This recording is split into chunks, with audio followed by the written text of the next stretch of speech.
Okay, so let's get into this. Picture this valley, Isdalen, near Bergen in Norway. Beautiful place, but it has this nickname, right? The Valley of Death. Yeah, a bit ominous. And unfortunately, it lived up to that name in November 1970. Some hikers stumbled upon, well, a woman's body, badly burned. And right away, things were strange. Her body was in this sort of defensive posture, like from extreme heat. Right, the classic boxer stance. But the ground around her wasn't really charred. No obvious sign of a big fire, no fuel source they could see immediately. It felt off. Deliberate, maybe. Exactly.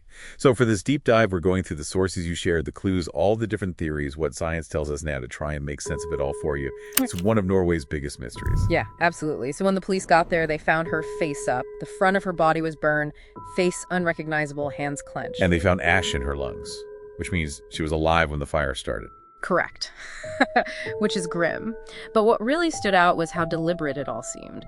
The burning seemed focused on, preventing identification. Face, fingerprints. And the items found nearby, scattered around, an empty liquor bottle, these plastic water bottles, a broken umbrella, bits of clothing. Also a watch, stopped. Rings, rubber boots, even some burnt bread, and this melted plastic cup. But the thermos flask that would have gone with it, missing. Missing thermos, that's key, right? Could have held an accelerant, maybe, then taken away. Could be, yeah. But the biggest thing, every single label on everything, gone. Cut off clothing, markings obliterated on items, meticulously removed. Even on this fur hat they found sort of underneath her. Also no labels. Right. And that hat style, apparently quite common in, Uzbekistan or Kazakhstan back then, part of the USSR. No tags, nothing. That level of care screams, something clandestine. Okay, so a complete blank at the scene, identity-wise. Uh-huh. But then, 3 days later, a break. Yeah, a big one. 2 suitcases turned up at the Bergen train station's left luggage. They'd been sitting there unclaimed for over a week. And inside, Sunglasses. Yeah. With a partial fingerprint on them. And it matched the Isdal woman. Finally, a link. What else was in those cases? More labelless stuff, I assume. Oh, yeah. Everything scrubbed clean. Multiple currencies, German marks, Norwegian kroner, Belgian francs, British pounds, Swiss francs, maps, lots of glasses. Some just plain glass, right? No prescription. Exactly. Odd. Eczema cream, but the prescription details were rubbed off. A strange scalpel-like knife, a metal spoon, a sort of clay substance, and crucially, a notebook. Ah, the coded notebook. Yep. Military intelligence got involved, decoded it. Turns out it wasn't, spy code exactly, but more like a travel log. Numbers for dates, letters representing cities she'd visited. So where had she been? All over Norway. Oslo, Trondheim, Stavanger, Bergen, obviously. But also further afield, Paris. Mm-hmm. She seemed to go back to Rome quite often, based on the notes and hotel records they pieced together. And doing all this travel under fake names. At least 8 different identities, maybe even 10. All with fake passports, fabricated details, and she consistently claimed to be Belgian. The level of operational security, it's just extraordinary for an ordinary person. What did witnesses say? People who saw her in hotels. Descriptions varied a bit, but generally foreign-looking, dark hair, dark eyes, slim but with wide hips, spoke several languages, maybe German, English, French. But one witness thought multilingual with a Balkan accent. And she had distinctive teeth. Gold zillings, a gap. Yes, that came up. Also, this really weird detail kept popping up in witness accounts.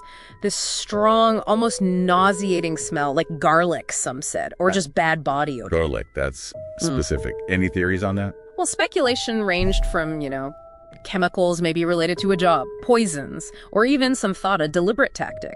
Counter-surveillance, maybe, to make people keep their distance. It's bizarre. And her behavior in hotels was odd, too. Changing rooms, moving furniture. Yeah, reports of that. Could be paranoia, fear of being watched, checking for listening devices. Who knows? It adds to the picture of someone living on edge. So, okay, you've got this incredibly mysterious woman, erased identity, coded notes, strange behavior. What did the police conclude initially? Well, officially, the case was closed pretty quickly as a suicide. The finding was death by overdose. She had 50 to 70 sleeping pills, phenobarbital in her system, a lethal dose combined with carbon monoxide poisoning from the fire. But that suicide ruling, It feels shaky, right, given everything else. Highly questionable, yeah. I mean, taking that many pills and then managing to hike to a remote spot, arrange everything, and set yourself on fire, it seems unlikely. Overkill, too. And it doesn't explain the immense effort to erase her identity. Why do that if you're planning suicide? Was there any evidence pointing away from suicide, like murder? There was a bruise found on her neck. Could have been from a fall, could have been a blow.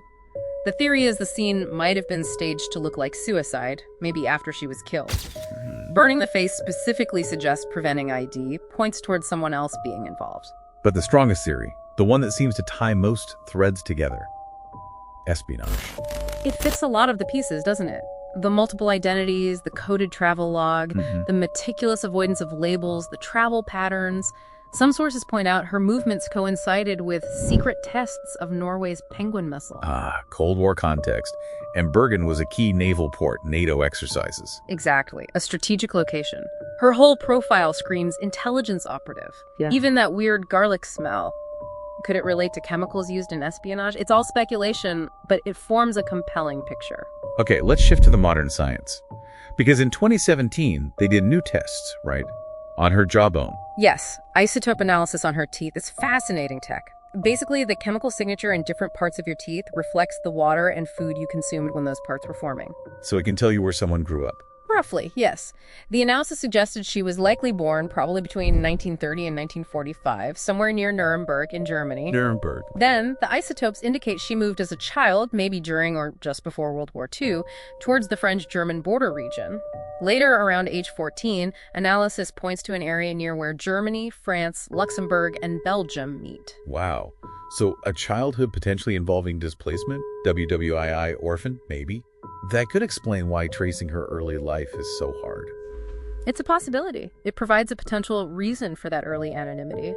DNA analysis also added a layer. Her maternal line, haplogroup H24, points towards Southeast European or maybe Southwest Asian ancestry. And remember the distinctive gold dental work witnesses mentioned. Right. Analysis of that suggested the work was likely done somewhere in East Asia, Central or Southern Europe, or maybe South America, which contrasts with the childhood location data. So she traveled significantly later in life, too. East Asia, South America.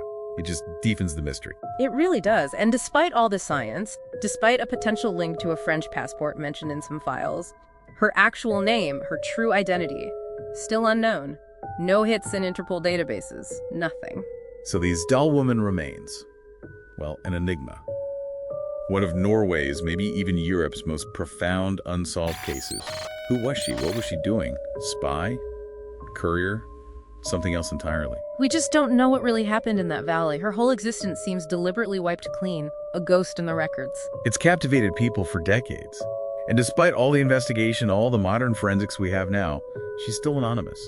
Which leaves you with a final thought to ponder. Does the fact that her identity remains so completely hidden after all this time and effort tell us more about how effective her secret world was? Or does it just show the enduring power of some secrets destined to stay buried forever?